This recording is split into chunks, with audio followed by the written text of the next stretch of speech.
एक एकदम नई चमचमाती हुई मॉडर्न ट्रेन, एक वीडियो जो आग की तरह फैला, और वो कुछ गहरे सवाल जो ये वीडियो हम सब के लिए छोड़ गया है। आइए जरा समझते हैं कि आखिर ये पूरा मामला है क्या। देखिए, ये सिर्फ एक तेज रफ्तार ट्रेन नहीं है। ये एक तरह से नए आधुनिक भारत की पहचान है, हमारी तरक्की का प्रतीक है। मगर इसी आधुनिकता के प्रतीक में कुछ ऐसा हुआ जिसने हम सबको, पूरे देश को सोचने पर मजबूर कर दिया। और यहीं से असली सवाल शुरू होता है। ट्रेनें तो हमारी हाई स्पीड हो गईं, पर क्या हमारी सोच भी उतनी ही तेजी से आगे बढ़ पाई है, या वो अब भी कहीं पुरानी पटरियों पर ही अटकी हुई है? तो हुआ ये कि नमो भारत ट्रेन के अंदर एक युवा जोड़े का वीडियो रिकॉर्ड किया गया। वीडियो में उनका बर्ताव ऐसा था जिसे सार्वजनिक जगह के हिसाब से ठीक नहीं माना जा सकता। और फिर वो वीडियो हो गया वायरल। और जैसे ही वीडियो वायरल हुआ, बस सोशल मीडिया पर एक अदालत सी लग गई। लोगों ने अपना फैसला सुनाना शुरू कर दिया। उस जोड़े के परिवार की इज्जत उछल गई, उन दोनों का भविष्य दांव पर लग गया। मतलब ये सिर्फ एक वीडियो नहीं रहा, ये एक बहुत बड़ा सामाजिक मुद्दा बन गया। अब देखिए, बात सिर्फ उन दो लोगों तक सीमित नहीं रही, बात फैल चुकी थी। और भारत जैसे समाज में जब बात फैलती है तो वो सिर्फ दो लोगों तक नहीं रहती, उसका असर उनके पूरे परिवार पर पड़ता है। एक ऐसा असर जो अक्सर हमें दिखाई भी नहीं देता। जरा सोचिए, उस परिवार पर क्या बीती होगी। माता पिता को समाज में सिर झुकाकर जीना पड़ता है। घर में भाई बहन हैं तो उनकी शादियों तक पर बात आ जाती है। हर तरफ से ताने सुनने पड़ते हैं। मतलब सजा पूरे के पूरे परिवार को मिलती है। और ये एक लाइन इस पूरी सामाजिक सच्चाई को बयां कर देती है कि गलती शायद दो लोग करते हैं, लेकिन उसकी सजा उनका पूरा कुनबा भुगतता है। इस एक घटना ने सिर्फ उस परिवार को ही नहीं, बल्कि एक तरह से पूरे समाज को आईना दिखा दिया। और इसके बाद देश भर में कई जरूरी मुद्दों पर बहस छिड़ गई। लोगों ने बातें करनी शुरू की कि भाई, पब्लिक स्पेस की एक मर्यादा होती है, उस पर बात हुई।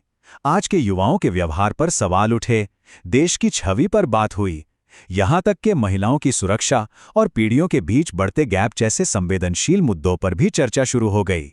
लेकिन किसी पर उंगली उठाना या उसे दोषी ठहराना बहुत आसान है। मुश्किल काम है ये समझना कि आखिर ऐसा हुआ क्यों। चलिए, अब उंगलियां उठाने से थोड़ा आगे बढ़ते हैं और असल वजहों को समझने की कोशिश करते हैं। तो सवाल कई हैं। क्या ये सही गलत की समझ की कमी थी, या फिर अपने इमोशंस पर कंट्रोल ना रख पाने का नतीजा था?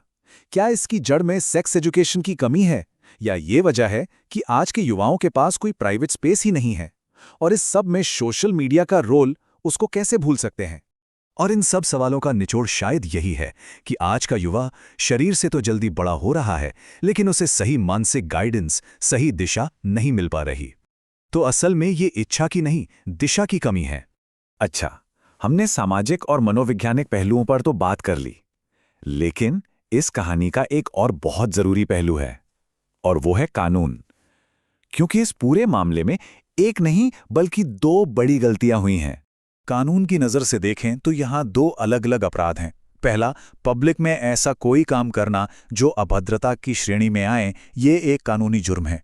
और दूसरा, किसी का वीडियो बनाकर उसे बिना इजाज़त के फैलाना यानी वायरल करना, ये भी एक कानूनी जुर्म है। इसका मतलब जो कर रहा है वो भी दोषी है, और जो वीडियो फैला रहा है वो भी उतना ही दोषी है।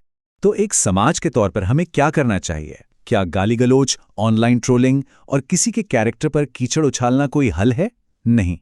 हल है सही शिक्षा देने में, सेक्स एजुकेशन पर बात करने में, माता पिता और बच्चों के बीच बातचीत का माहौल बनाने में, और इमोशनल कंट्रोल सिखाने में। तो इस पूरी बातचीत के बाद सवाल यही है कि अब आगे क्या? भविष्य के लिए हम इससे क्या सबक ले सकते हैं? यह संदेश खासकर युवाओं के लिए है।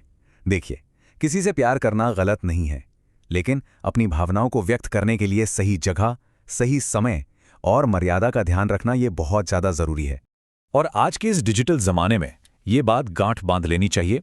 एक पल की नासमझी, एक छोटी सी गलती जिंदगी भर की सज़ा में बदल सकती है। और आखिर में बात घूम फिरकर वहीं आ जाती है। मुद्दा सिर्फ उन दो लोगों का नहीं है, असल सवाल हमारे सिस्टम पर है, हमारी सोच पर है, और उस बातचीत पर है जो हमारे घरों और समाज से कहीं गायब हो गई है। अगर हम आज इन गहरी वजहों को नहीं समझेंगे, इन पर काम नहीं करेंगे, तो ये सब रुकेगा नहीं। आज वीडियो किसी एक का है, कल किसी और का होगा। इसीलिए सोचिए ज़रूर।